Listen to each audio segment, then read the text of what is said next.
30, 35 down the sidelines to the 40, makes a move to the 45, the 50, he's to the 40, he could go, he's to the 25, the 20, they dive at him, they miss him, he's in the end zone, touchdown!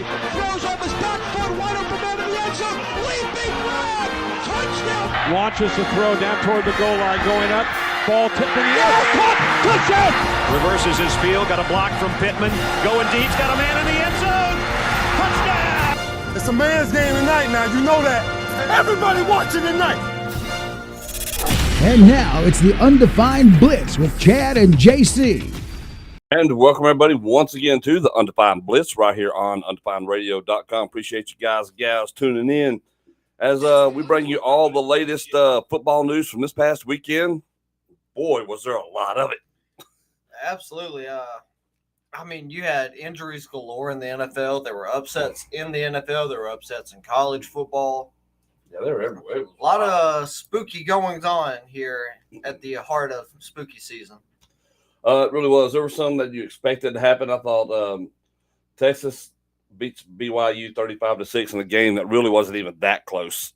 No. If you watched that game, it wasn't even that close. Texas had still short at least 3 more times in the red zone where they muffed it up a little bit, but this game wasn't close. Ole Miss handled Vandy 33-7. Honestly, a game that wasn't that close either. You had Georgia beating Florida. Florida jumped out quick, and that was it. That was pretty much it. But Georgia beats Florida 43-20, which is funny that score is there. Right. We'll talk about that later. We have number 3 Ohio State beats Wisconsin 24-10, a game that was a little closer than I know Ohio State would have liked. Oh, absolutely. Florida State jumps all over Wake Forest 41-16. Washington beats Stanford. Yeah, I think survive is the more appropriate word. All right, 42-33. That was a close game, really, going into that fourth quarter. It was. Oklahoma, number 6, Oklahoma loses to unranked Kansas in a thrilling final 5 minutes of football. Yeah, Kansas picked up that huge fourth down conversion. Yep. And they managed to score the go-ahead score in the winning moments of that game. It was wild. To put away the Sooners, and that drops Oklahoma to 7-1. Texas is 7-1. Kansas is 6-2. Kansas State, I want to say, is either 6-1 or 7-1, something like that. Maybe 6-2. So I think it's 6-1. Kansas State is 6-1. Yeah, I think it's 6-1. So that Big 12 championship game could be really interesting, depending on how these last 4 games of the regular season play out. You have number 8 Oregon crushes Utah 35-6. I thought this game might be closer than that. I thought it'd be a lot closer. And so I actually picked Utah in this game. So Penn State gets by Indiana 33-24. Yeah, I thought that would be a much different game. But, I mean, honestly, that was really just because Indiana had that fourth quarter, getting the 10 points in the fourth quarter to make it even look that close. We had another upset. Unranked Arizona beats number 11 Oregon State 27-24, and this Pac-12 has gone nuts. Yeah. It really has. Come on. All the top teams are starting to lose and losing games that they shouldn't. I mean, like Oregon, Utah, yeah, that game could have gone either way. You know, Washington's still up there at 8-0. We've seen Stanford pull off a couple upsets. Like, seeing how that conference is going to shake out going forward towards the end of the season should be interesting. What surprised me, though, was there was a release by the Pac-12 conference this week that they said that they fully intend to go forward next year as a 2-team conference. Okay. They're going to have They're going to have basically an alliance deal with another conference. Yeah. You know, just to play quote unquote conference games. That's right. They'll count as conference games. But the Pac-12 is not going away. They're looking to try to rebuild that thing if they can. Yeah, if they can. That's going to be a tough ask and a tough thing to do. Number 14, Notre Dame just crushes Pittsburgh 58-7. You had upset Georgia Tech, unranked Georgia Tech. And it was all because of 2 quarters. Literally the second quarter and the fourth quarter. That's right. Georgia Tech just exploded for points. Yeah, and it's wild. They beat North Carolina 46-42. North Carolina's great season has just imploded on them. Yeah, and it's not like it was, Drake Mays had some up and down games, but like he was good in this game. And yet another. They scored 42 points. That's just the defense letting them down.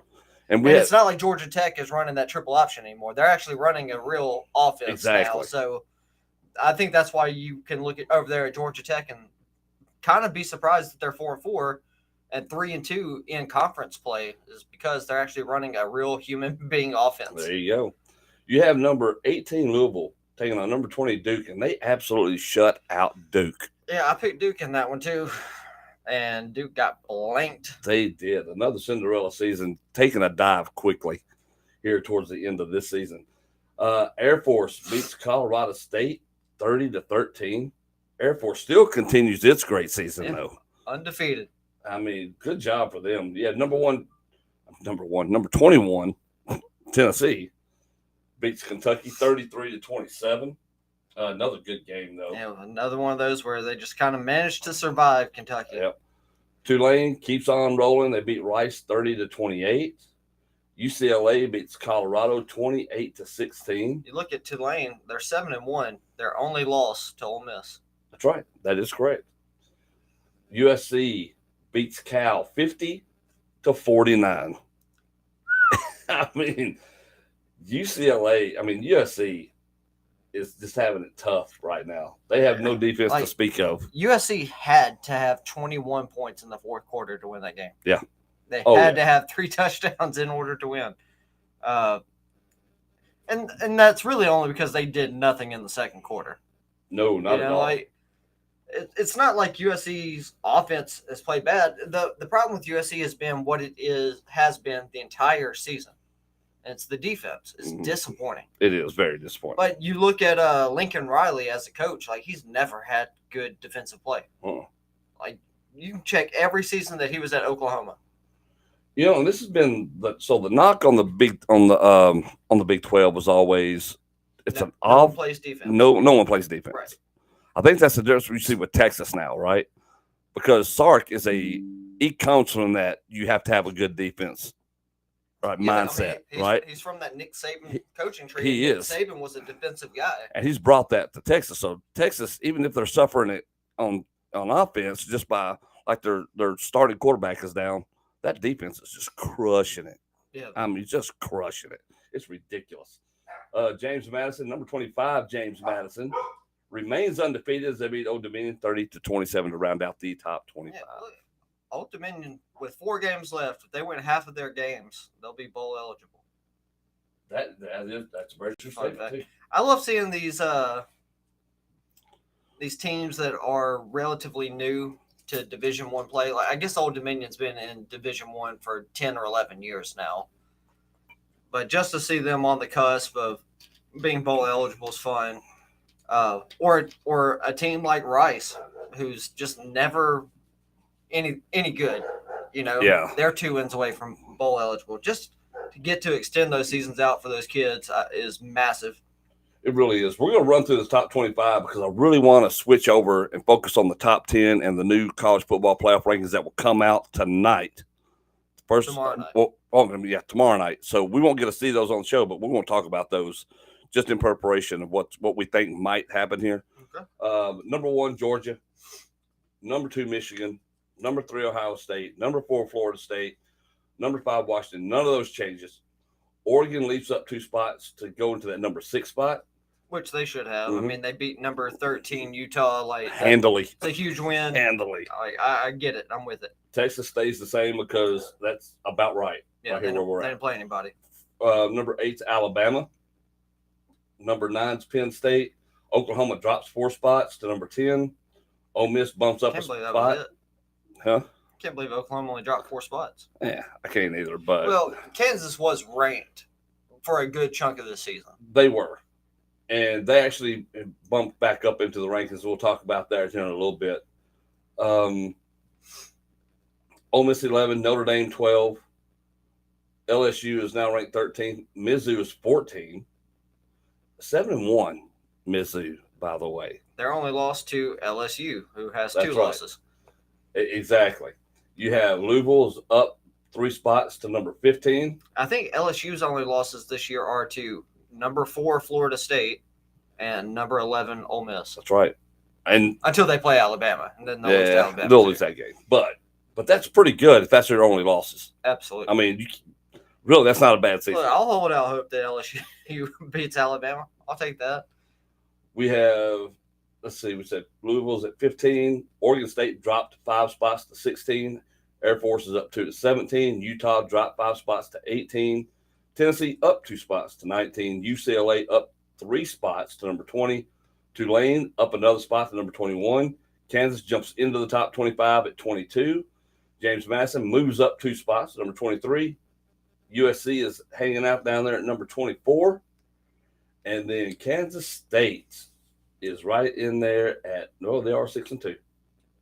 They are 6-2, by the way. They were unranked, and they are in the top 25 now. So they're at the 25 spot. So let's talk about, we got to talk about it. Okay. As we just mentioned, the college football playoff rankings will come out tomorrow night, the first rankings of the season. And you figure Georgia easy, Michigan easy, Ohio State easy. Florida State easy. I think what you're seeing on your top 4 is going to remain that way for the first playoff deal, right? It has to. I mean, I don't think you can change that. I mean, if you want to make an argument for Washington, okay. If you want to make an argument against Ohio State, okay. Because Ohio State has looked really human in a lot of games. Yep. But Washington, the weird thing with Washington is Washington has looked great against good opposition. Mm-hmm. And they have looked super pedestrian against bad teams and just found ways to win. Washington plays to the competition's level. It seems like what they do. Yeah. However, what we do know is that Michigan and Ohio State are going to play each other the last week of the regular season. That's right. And how it is right now, if the top 5 holds the way it is going into Ohio State, Michigan, whichever one of those teams loses that game, they're out of the college football playoff. Yeah. After having a hell of a year. Exactly. Isn't that kind of sad too? You know, it's just pretty sad. I mean, you look at that. But we rarely, in the history of the college football playoff, I don't think we've ever had 4 teams that were undefeated. No, and you look in the playoff. And you look at number 2 and number 3 right there. Number 2 and number 3. Michigan, Ohio State. If this is a close game that comes down to the wire, and who knows what it might be. I mean last year it was a shellacking. It was. Michigan it was just a rolled beating. all over Ohio State. If this is a close game, this is going to be interesting to me to see what they do with this. And we still have plenty of football left. Does Florida State, do they have a title game? Yes. They do, right? The ACC championship. So they have the ACC championship game. They'll have to play. Georgia will have to play the SEC championship game. The winner of Michigan, Ohio State plays the Big Ten title game, which should be a cakewalk because the other side of that conference is abysmal. Yeah. And then Washington will play whatever team manages to limp their way out of the South. That's right. In the Pac-12, which I'm guessing at this point is still Utah. Which could do something there because Utah's. All Utah does is find ways to get into the Pac-12 title game and then win it. They do because that's what they do. They still have Washington still has to play USC. Okay. Next week. And then Utah. And then Utah. And then Oregon. And then Oregon State and then Washington State. It's not like this is not a difficult road. Yeah. It's a difficult road for them to remain undefeated. We're really going to see what Washington's about. Yeah, if they get through this schedule undefeated, I agree with whatever the rankings are going to be up there. Absolutely. I'll have no arguments about it. That'll be great. I won't be upset with where they have them ranked at. So, but it's going to be wild. So don't expect too much play out of what we see here right now with this first ranking that come out. I'm looking at Texas, their remaining schedule. They've got newly minted number 25, Kansas State, this week. Yes. It's in Austin. I think Big Noon Kickoff is going to be there. But that's the last, quality opponent they have. until the Big 12 title game.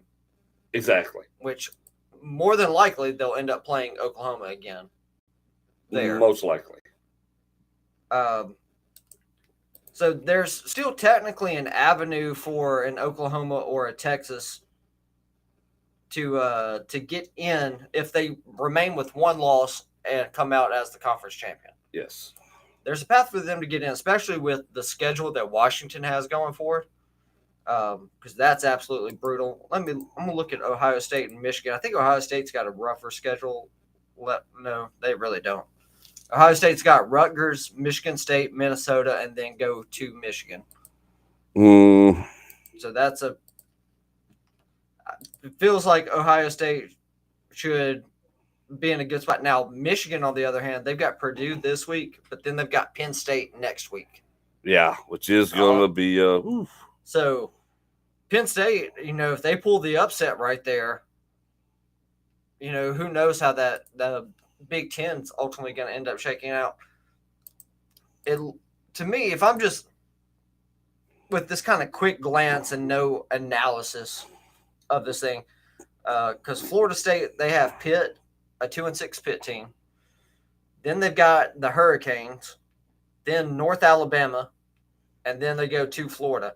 So Florida State should win all 4 of those games. You would certainly think. So realistically, if anyone here's the monkey wrench too. If Washington loses one of these games they have coming up, USC, Utah, Oregon State, Oregon is looming right there. But Oregon also has USC and Oregon State on their schedule too. That's right. In 2 of their next 4 games. There's a lot of stuff that can still. So yes, this can move a lot. There's a thin chance that a one-loss Big 12 champion could get into the playoff. But it is 100% dependent on Washington collapsing down the stretch. Yes, that's the only way they get in. Yeah, I think so too. I think it's the only way that happens.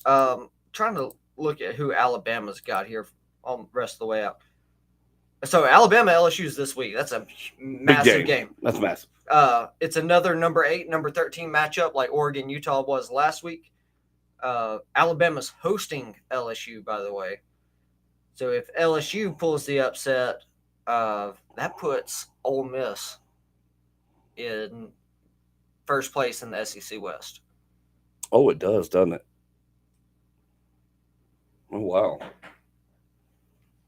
Well, I don't really know how they shake that out because Alabama hasn't lost a conference game. This would be Alabama's first conference loss if they lose to LSU. Yeah, I don't know how that works.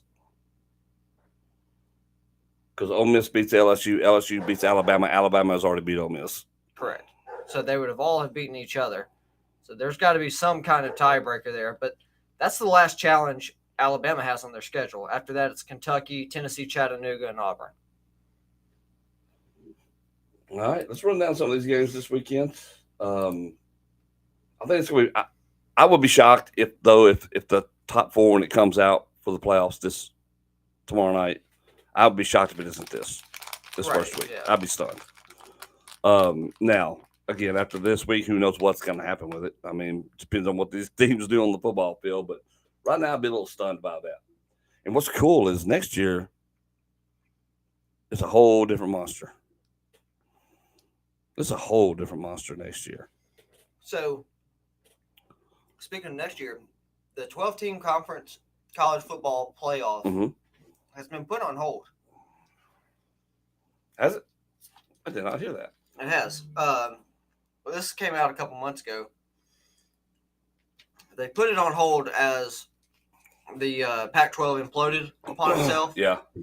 As far as every team is leaving to go somewhere else next year, with the exception of Oregon State and Washington State.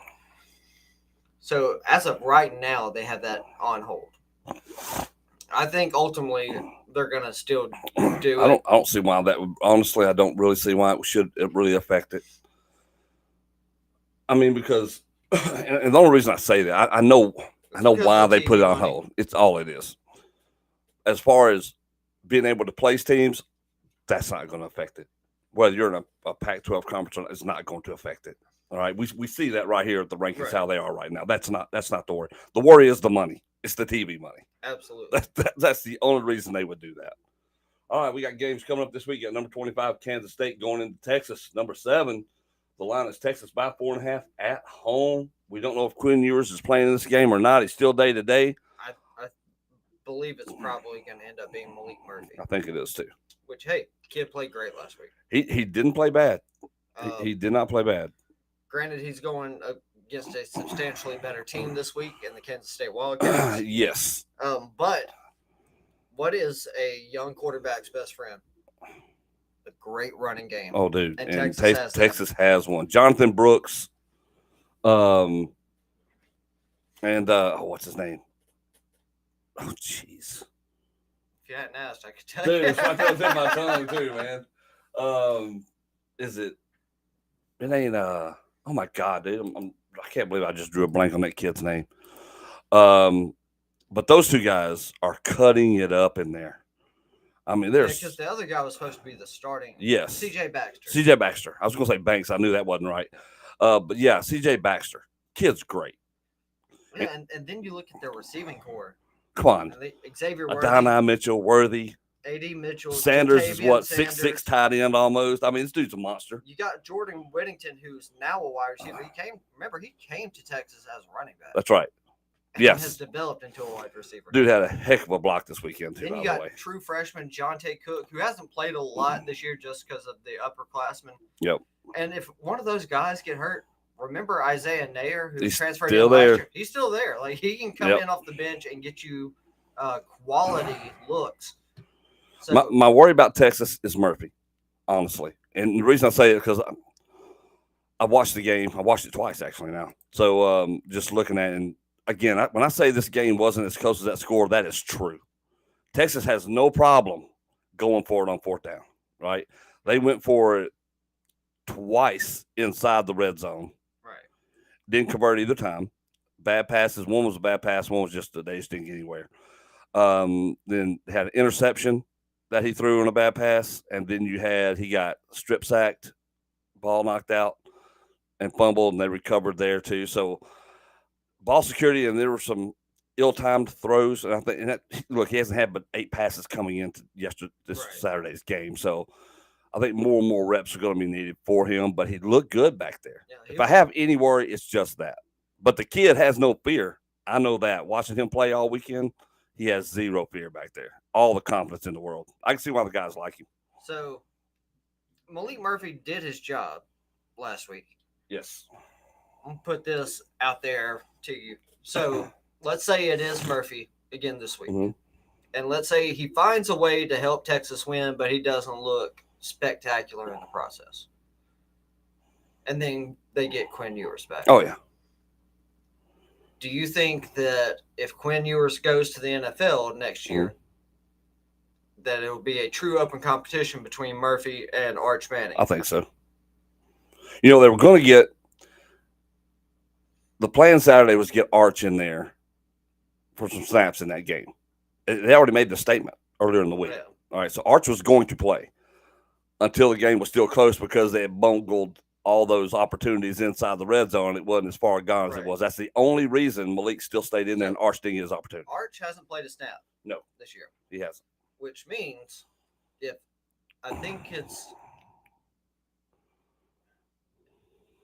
I guess Arch can technically take snaps in each of the next 4 games and still keep his red shirt status. That's true. Or they could not play Arch at all. Mhm. And then in the last 2 games of the regular season, the Big 12 championship game, if they make it, Yeah. and whatever their bowl game is, get him some experience there. Yes. And you can pretty much look if they're blowing a couple of these teams out, he will get in the game and play some. Again, that was the plan this weekend. I just don't want them to blow his redshirt status for no Yeah, reason. and I don't think they will. I think they're keeping a pretty watchful eye on And him. I don't think that Arch is he's not gonna be a 4-year guy at Texas. No, he won't. The talent level is too high. That's right. My concern is Malik Murphy ended up being it's not like Malik Murphy's bad. Like, he was a highly coveted recruit coming He out of high was. school. So if Malik Murphy ends up being a good guy, then what's the probability that Arch transfers Portals, out? I'm expecting that. Just watching the broadcast and a lot of things they were saying this weekend, that's the only thing I was anxious to see Arch because of that reason right there. Because it was like, dude, if I'm going to have to, I was brought here because they said this, promised this, but if they're going to go this direction, and you know Arch is good, and you know he's going to be good. There's no question. I mean, he's got his two uncles have 4 Super Bowl rings combined between the two of them at the quarterback position. One of them, arguably, top 5 quarterback That's right. of all time. And I figured the reason Murphy got the start and why they put him where they put him was because they're holding on to that red shirt status of Manning. Yeah, because Malik's already redshirted. That's right. But if he balls out, now the opposite. Now, what if we're playing devil's advocate? We're doing the what ifs. What if he goes there and it just bungles in Kansas State? He can't move the ball against Kansas State. And then you've got to bring Arch in. You have to. Because too much is on the line at this point in the season. That's right. So, again, there's a lot going on for Texas right now at that position because you've got talent everywhere, but you got to have consistency at that position. Absolutely. Or your team's just not going to make it. So here's my thing. With Quinn Ewers getting hurt once again, he got hurt early last season in the game against Alabama. Gets hurt again this season. Do you think that increases the probability that Quinn Ewers stays in Austin? Because he's technically only a redshirt sophomore. Yeah. I mean, it's possible. So he's got 2 more years of eligibility plus a grad year if he needed it. Yeah. I mean, he could stay and play. But do you think with, if Malik Murphy shows that he can ball, and if you got the ever looming shadow of Arch Manning and the Manning family. Oh, yeah, right pressing there, down. Do you think it's also possible that we could see Quinn Ewers either just go to the NFL early, or does he transfer out? Because, I mean, at any point, Sarkisian can come to him and be like, all right, Quinn, we're going this direction. Because there's not anything Quinn can do about it. No, and that's the thing that Quinn's going to have to ask himself is like, how much experience and how high is my draft stock? And where's it moving? Because he's got people around him that are telling him this all the time. Because no one's talking about Quinn Ewers right now. They're not. They were at the beginning of the season. Now they are not. No. So there's going to be a lot for them to think about. I would not be surprised if he forgoes the draft this season. Depending on how the rest of the season shakes out, I wouldn't be surprised if he did. Texas A&M takes on number 11 Ole Miss. The Lions Ole Miss by 3 at home. Yeah, A&M's a little better than I thought they'd be. And Ole Miss's defense find ways to clutch up when they need to, but they also allow teams to be in games a lot longer than they should. But, yeah, I do think Ole Miss should get the win there. Number 3 Ohio State takes on Rutgers. Lions OSU by 18.5 on the road. Oh, yeah. That's the Buckeyes all day. Notre Dame takes on Clemson. The Lions Notre Dame by 2.5 on the road. I think this will be one of those weird games where Clemson finds a way to pull it out. Because it's not like they're not talented. Yeah, they are. They got a lot of talent on that team. But I think they can beat this Notre Dame team. UConn takes on number 19 Tennessee. Lions Tennessee by 36 at home. Yeah, that'll be the Vols for sure. Arizona State takes on Utah. The Lions Utah by 11 at home. Yep, Utah will get that win. Army, Air Force. Lions Air Force by 18 at home. So you know that every year all 3 service academies play each other. Mm-hmm. So of course we all know that the last game of the regular season for all of college football is Army Navy. That's right. But during the season, Army plays Air Force and Navy plays Air Force. Mm-hmm.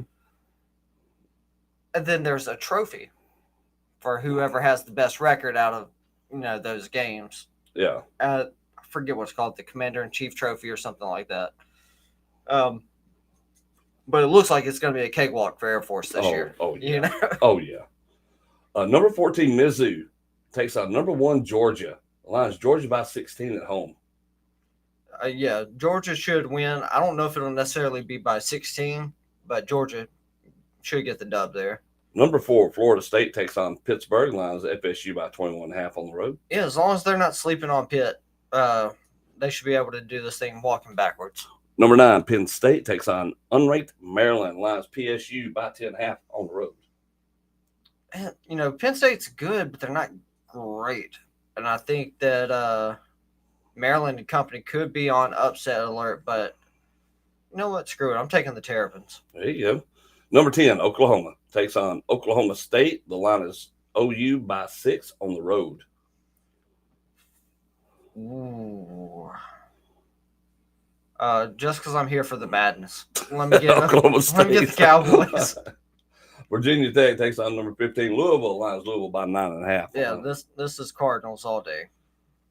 Number 21, Tulane takes on East Carolina. Line is Tulane by 16.5 on the road. Yeah, I think Tulane will get that done since East Carolina's won one game all season. Number 23, James Madison, undefeated James Madison, takes on Georgia State, who is 6-2. Line is James Madison by 5.5 on the road. Yeah, give me James Madison to go to 9-0. You got Cal taking on number 6, Oregon. Line is Oregon by 24 at home. That'll be the Oregon Ducks and their 87-year-old quarterback Bo Nix getting it done. You have 22, Kansas taking on Iowa State. The line is ISU by 2.5 at home. Kansas should get that handled. You got Purdue taking on number 2, Michigan. Line is Michigan by 32.5 at home. There's no reason for Michigan to lose this game. Number 5, Washington. Number 24, USC. The line is Washington by 3. This game should be high offense. It should be. The over-under is 76 points. Yeah. I'm going to say Washington wins and the over hits. There you go. Wouldn't be surprised. I mean, that game this weekend was what, 99? Yeah. So, number 13, LSU travels to Bama to take on the Tide. The line's Alabama by 3 at home. We've already talked about how I stand on this. Give me LSU on the road. All right, number 16, Oregon State takes on Colorado. Oregon State by 13.5 on the road. Yeah, Oregon State should absolutely win that game, but I would love to see Colorado pull the upset just because I want to see Colorado get to a bowl game in year one under Coach Prime, you know? Number 20, UCLA takes on unranked Arizona. The line's UCLA by 2.5 on the road. Arizona's kind of made a season out of upsetting teams. Yep. Let's have it again. Wildcats beat the Bruins. And there you go. All right, so there's one other game I wanted to briefly talk about. All right, shoot. We don't have to spend time on it. I just wanted to make a note of it. So you remember last week when we talked about Iowa and Minnesota? Yes. I said it's the lowest line in the lowest over-under in the history of college football. It was like 30 points.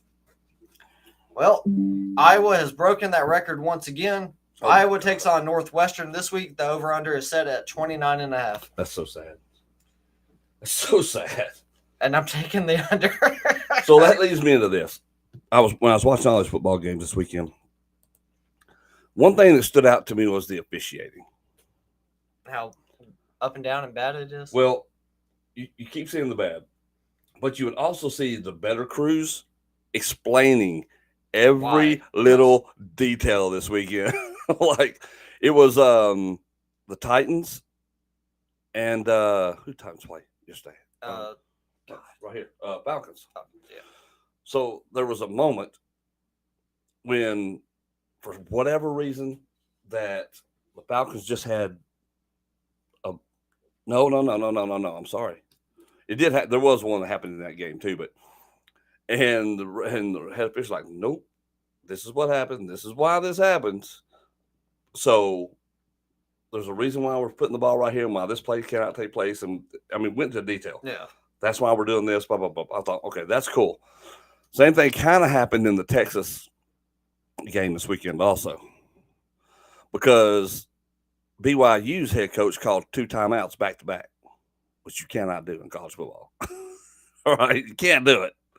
And they were about to go for it.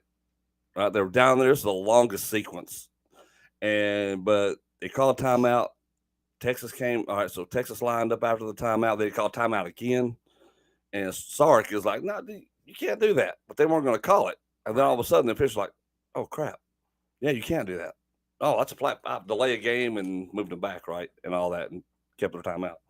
But it was wild, though. But I love the fact that they were actually talking about it and doing it, not just saying, "Oh well, it just happened." Yeah. Nothing we can do about it because there was still plenty of that this weekend. Yeah, I mean, there was a missed call on the first play from scrimmage last night on Sunday Night Football. Oh, I didn't watch it last night. So, game starts. Chargers kick off to the Bears. It's standard procedure. It's fair catch. Yeah. They start at the 25. So the Bears are like, screw it. We're throwing a moon ball right out the gate. So Tyler Badgett drops back. He uncorks one to Darnell Mooney. Now, Darnell Mooney, 100% pushed off the defender. Yeah. Didn't get flagged for it. The Bears, or the Chargers absolutely got flagged on that play. But what happened that shouldn't have happened is Darnell Mooney catches this ball and he goes to the ground. The defender apparently thinks he's still playing college football because he doesn't touch Darnell Mooney. He starts walking back to the huddle.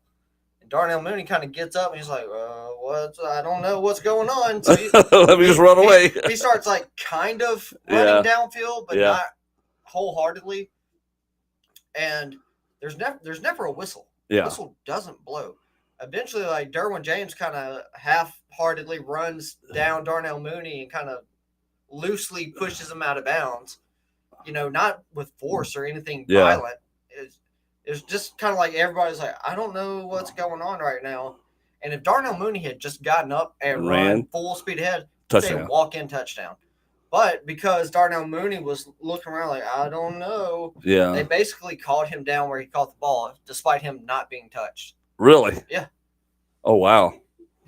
Wow. And if nothing else, even if they had called where Derwin James pushed Darnell Mooney out as the dead ball spot, the Bears probably start that game with 3 points, and maybe the momentum of the game plays out a little differently. But once the Chargers got the ball, it was all LA all night. Jeez. Speaking of, we'll get to that one because we had Thursday night football. We had the Bills and the Bucks. Bills beat the Bucks 24-18. Yeah, not quite as close as the scoreboard would indicate, and there was a lot of questionable play calling from both teams. But ultimately, Josh Allen and company end up balling out, and they get the win. You have the Cowboys beating the Rams 43-20. Yeah, we were talking about 43-20 scores earlier. This is that callback, folks. That's right. That's where it is. Cowboys looked really good. Only one real bad mistake, interception in there off a just wayward pass off the hands of tight end. But that was it. Other than that, they look really good. Dak Prescott, 300 yards in this game, 4 touchdowns, the aforementioned INT. CeeDee Lamb set career highs in receptions with 12. CeeDee Lamb, who looked receiving good. yards with 158. Had 2 touchdowns. Brandon Cooks looked good. The Cowboys scored on offense, defense, and special teams yesterday. Within 5 minutes of each other. Brandon Aubrey, their rookie kicker, tied the NFL record for most consecutive field goals made to start a career. 58 yards is what he hit on his very first one of the game. With plenty of room, by the way. Cowboys were absolutely on fire. Yes, they played a sub-500 Rams team. This week, they've got the Eagles, so we're going to see kind of where the Cowboys are. That's right. The Cowboys have been so up and down this year. Like, when they've been good, they've been dominant. Yeah. Unlike any other team in the NFL. They've been that level of dominant when they've been on. But when they're not on, they look woeful. Bad. The Vikings and Kirk Cousins had his last game of the season yesterday as the Vikings beat the Packers 24-10. He suffers a torn ACL. Or torn Achilles. Torn Achilles, I'm sorry. Yeah, torn Achilles. Possibly Kirk Cousins' last game as a Viking. Yes, most likely. The Falcons lose to the Titans 23-28. What about Will Levis? Dude, we got to talk about Will Levis. We do have to talk because I watched that game yesterday. I crapped on Will Levis since before the draft. Yes. Going back to the combine, the whole putting mayonnaise in his coffee, the way he answered questions, is kind of generally unlikable as a person. And all he did was come in his rookie debut and threw 4 touchdowns, which is 2 more than Ryan Tannehill's thrown all season. Yep. That's 4 more than Malik Murphy, or not Malik Murphy, but Malik Willis. Or maybe it's 3 more. DeAndre Hopkins, who hasn't had a touchdown catch all season, got a hat trick in this game. Yep. So he had 4 receptions, 128 yards, and 3 of those 4 receptions went for touchdowns. Derrick Henry, 22 carries for 101 yards. Yes, they went against an okay Falcons team. But man, but still, look at what they've done all season, like you said. The Titans' offense looked dramatically different with Will Levis at quarterback. When you have a quarterback who understands the position and isn't afraid to play the position, because that's what it looked like. Yeah, that's what he looked like. He looked like he belonged out there doing the thing. And the pocket looked good for him. There was only one. It was actually his last touchdown pass, the one that he threw to. I forget how you say the guy's name. It's Westbrook hyphen something. I forget how you say it. But on that play, Will Levis, I guess the play design was a bootleg, right? Mm-hmm. And so he's got a clean pocket, and he just like bootlegs out, and then the defender's like, all right, well, I'll hit you in the mouth. And he comes charging in after him. So Will Levis throws back across his body, across the field, and drops in a dime. It was a beautiful for that fourth touchdown, but he took an unnecessary shot that he wouldn't have had to take if he just stayed in the pocket. Yeah.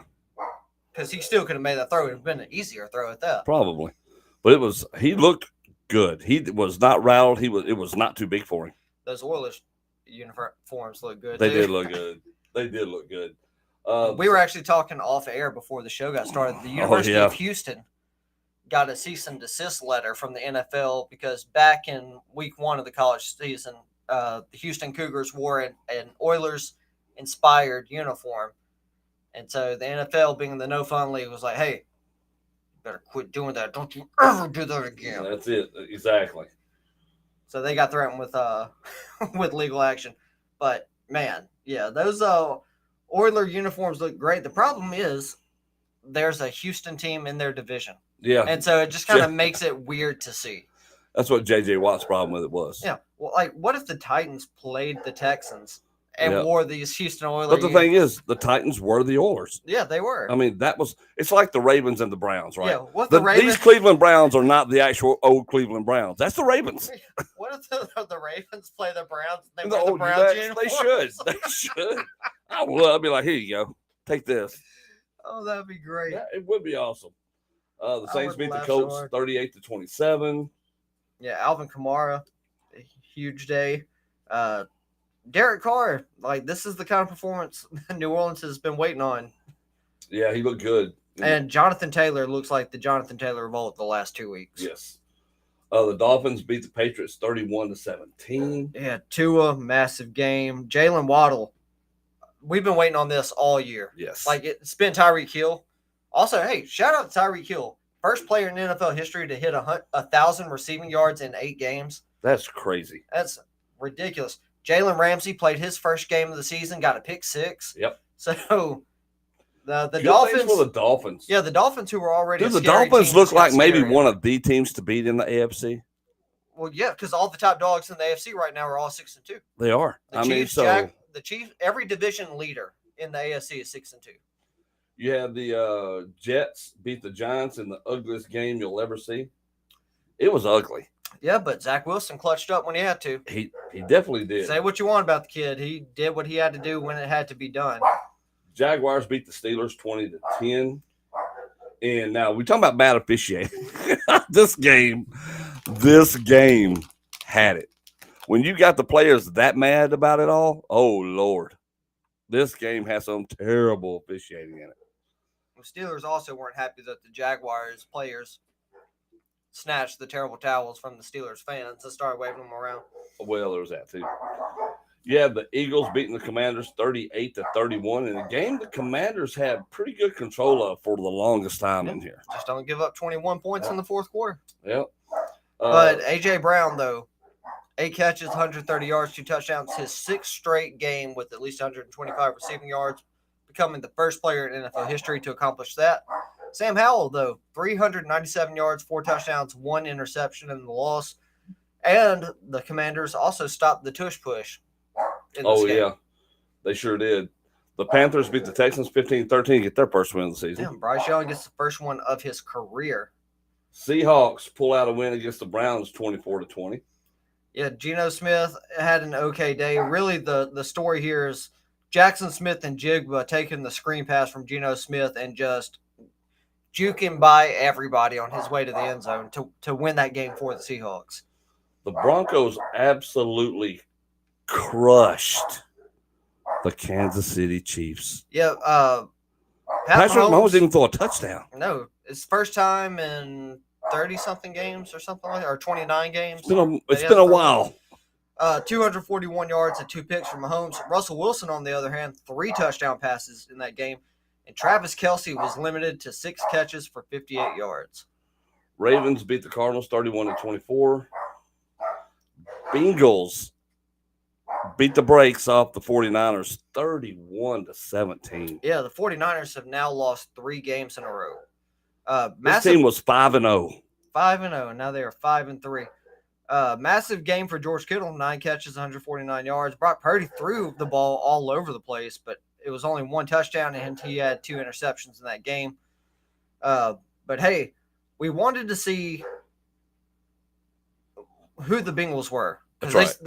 The beginning of this season was so bad. Oh, it was bad, yes. And look there, they are now over 500. They're at 4-3. The Ravens are at 6-2. The Steelers are 4-3, and the Browns are 4-3. So the Bengals are in the thick of the wild card hunt, if not the division crown. And look, again, we're only 8 weeks into this season. There's a lot of foosball left before we find out. Got 9 more games to go. We really do. And we talked about this. Chargers beat the Bears 30-13. Or actually, the Bengals have 10 more games to go. Well, I guess they've already taken their bye week. That's right. That's tough already. Not even half your games down, you already haven't taken a bye week, which is kind of rough. Tonight we have the Raiders and the Lions. Line is Detroit by 7. Who you got? I mean, I'm going to take the Lions here, but Amon-Ra St. Brown's questionable with the illness. But it seems like everyone who plays for the Raiders hates being there. So I don't think that we'll see anything too impressive out of the Raiders as they have to go into Detroit against the surprising 5-2 Lions. Yeah, I agree. All right, this week's games. Starting Sunday, we've got do we have a Thursday night game. Yeah. We got the Titans and the Steelers. Lions Pittsburgh by 3 at home. Well, Kenny Pickett's questionable with an injury. And if the Titans are rolling Will Levis back out there, give me the Titans. Yeah, I agree. The Cowboys and Eagles, this game is played in Philadelphia. The Lions Philly by 3 at home. That feels right. Yeah. Feels right. We have the Dolphins, the Chiefs, both teams 6-2. The Lions KC by 2.5 at home. Not at home, in Frankfurt, Germany. Oh, that's right. They are playing overseas. But they are the home team overseas. They have the home designation. I'm taking the Dolphins. I think top to bottom, they're a more talented team. Yeah, I have to agree with you there. You got Vikings and the Falcons. The line is Atlanta by 4.5. I don't necessarily believe in Desmond Ridder, but he's at least been the Falcons quarterback all season. So I'm going to take the Falcons now that Kirk Cousins is out. Well, I got to tell you, Taylor Heineke played this weekend. They benched Ridder. And when he came in at halftime, the Falcons started scoring points. Don't be surprised if Taylor you see Heineke him. has a way to do that. Yeah, so don't be surprised if you see him starting this weekend. Well, I mean, honestly, if you're telling me that Taylor Heineke is going to roll out there for the Falcons, I'm even more likely to take them in that game. I mean, he looked good. He had command of the offense, and they were moving the ball. This game really took off at that point. You had the Cardinals and the Browns. Cardinals 1-7 take on the Cleveland Browns 4-3. Lions Cleveland 7 at home. Ooh, yeah, I'm taking Cleveland at home. Also, news just came out. Amon-Ra St. Brown does plan on playing tonight. Hey, there you go. Rams, Packers, Lions Green Bay by 3 at home. This is the Who Wants It Less Bowl. Don't know if Matt Stafford's going to play. He got knocked out of that Cowboys game yesterday. Yep. If Matt Stafford doesn't play, I like Puka Nacua and Cooper Kupp a lot less. I just don't love Jordan Love. So that's the hang up. Because Green Bay is at home, I will give the edge to Green Bay in that game. You have the Commanders and the Patriots. Lions New England by 3 at home. I'm going to take the Commanders on the road. Bears, Saints, Lions, New Orleans by 7 at home. New Orleans should win that game. Seahawks, Ravens, Lions, Baltimore by 5.5 at home. Ooh. Battle of two teams that really love to run the football. They play very similar styles.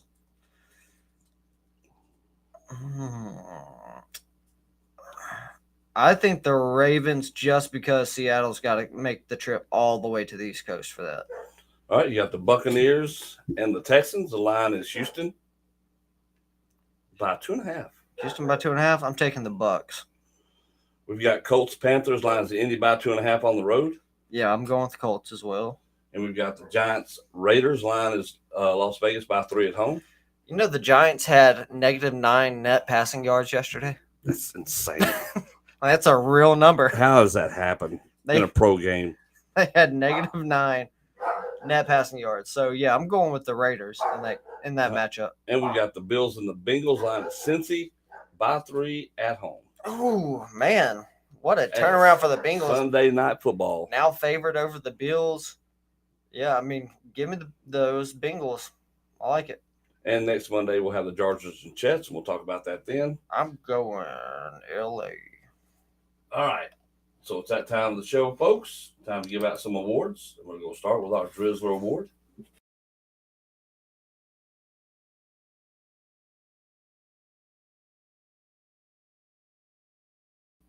Boom. Here we go. So the Drizzler Award is, of course, what it says.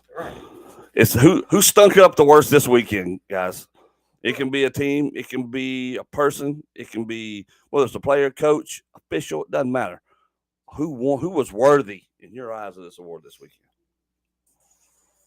Well, my brain just defaults to a certain one, and I'm not even saying that they were the worst. Yeah. I mean, there was Utah was bad. Yes, they were bad. They were terrible. But Oklahoma, who has their season on cruise control. That's right. They really do. They controlled their destiny.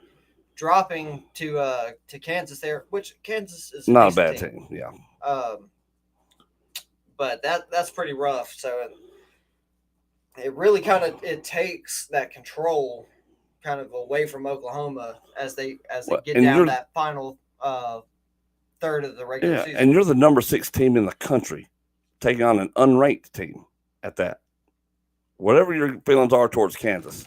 Right. They were unranked going into this game, and Oklahoma was ranked number 6. And I agree with you. I mean, you can't have all of that in front of you and stink it up this bad, because it's different if you're a middling ranked team and you lose. Okay, that happens all the time, but you can't be that highly ranked and supposedly that really good and do what happened to you this weekend. I kind of agree with you. That's the same one I've got. I mean, I was going to give it to Jets Giants because I thought that was god awful. It was really bad. And I guess just to be different, I will. Because I was going to go with Oklahoma, but I will go Jets Giants because the Battle of New York, come on. It might have been the Battle of a sewage dump because that's all it was. It was trash, and it was awful. And you called yourselves professionals, and good Lord. So if the Jets, if they manage to find themselves in week 15, week 16, or I guess week 17. Let's say they're in week 17. All right. 2 weeks in regular season left. Week 17, week 18. If they find themselves flirting with 500, like let's say they're somehow 8-6 by that point. Okay. Or I guess it'd be 8-7.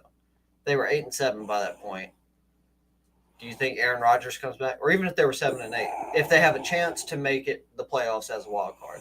I only think that happens based on what they do with how his foot is actually feeling. He's out there slinging the rock. He is, but he's also he's not running. No, so he's got pressure on, but they're not overly stretching the thing, right? So it's not that he's doing anything crazy on that leg yet. So because it takes a lot. I mean, you plant that foot and try to run, that's a whole different kind of pressure. Which is how we got in this mess to begin with. Exactly. So I think it's a stretch to really believe that'll happen. But could it? Sure. I mean, I wouldn't doubt it. And people heal differently. They just do. You get over injuries differently. They tell you it's this long time period, and all of a sudden you see it. We see a lot of that nowadays, though, where these injury time frames are getting shortened a lot. Remember how you used to take forever and an ACL tear meant you were done. Yeah, your career was over. And then all of a sudden you got, well, I can be back in a year and a half. Well, I can be back now. I can be back in 8-9 months, easy. Well, remember, It's crazy. Cam Akers tore his ACL in training camp the year the Rams won the Super Bowl. Tore his ACL in training camp and then came back for the NFC title game. That's right, which is wild. Yeah, so he was out like 5 months. That's what I mean. Our understanding of the human body and how it heals and just our ability to heal the human body has really come a long, long way. So it wouldn't surprise me if something crazy like that happened to it. All right, we did that. Then we gave out that award. That means we got to give out.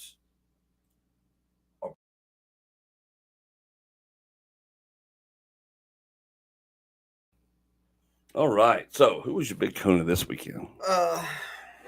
Despite the level of competition played, I'll preface it.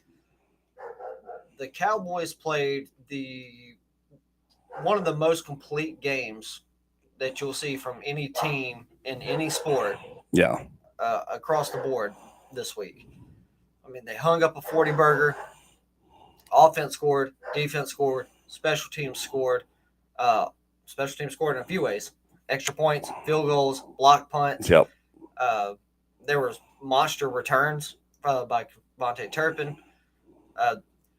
Dak, I think, currently is tied with the most completions of over 10 yards downfield. Oh, yeah. Because of how many he had in this game.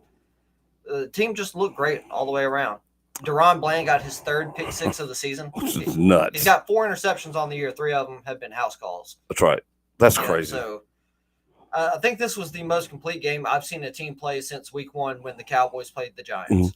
And I know there's going to be people out there who will say, well, they didn't really play anybody, the Rams. Or I prefaced my statement. So with that. Kansas City supposedly didn't play anybody either and got dog walked. Patrick Mahomes didn't even throw a touchdown. He threw 2 interceptions in this game against nobody, if you look at that record, because Broncos hadn't done squat this season. So you can kind of take it how you want to take it. You can create whatever narrative you want to, but I agree with you. He played well. And just to be different, I'll give Will Levis my big kahuna because he came out and just showed that I can play this game. Y'all did a good draft of me, and I appreciate it. I think Will Levis has spent the whole season on the sideline like, hey, we've got Nuke Hopkins over here. Does someone want to throw him the football? Yeah, I'll throw him the football. Put me in. Yeah, okay. Well, I'm throwing it to 10. I don't. That's it. The play doesn't matter. 10. You're getting the ball. And he did. And just D-Hop went off. It looked so good. And I saw a thing earlier. What does this mean for Derrick Henry's trade value coming in this? He had 100 rushing yards in the game. That's what I mean. Well, that's what I'm saying, because now everybody's just like, well, the only thing we got to stop is Derrick. We stopped the king. We're good. And like, maybe not. The Titans have already told Derrick Henry we're not moving. That's what they said.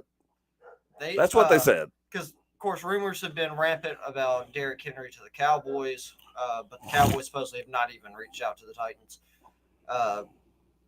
Also, in that same vein, after the Rams game Sunday, Aaron Donald came up to Mike McCarthy and said, hey, if y'all have a chance to come get me, come get me.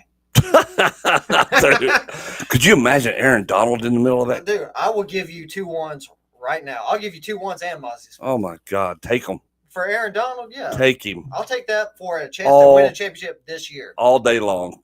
Just let me have one. Jason Kelsey has to deal with Aaron Donald twice a year. Oh, no. He'll retire. Oh, but real quick. I think I'm good.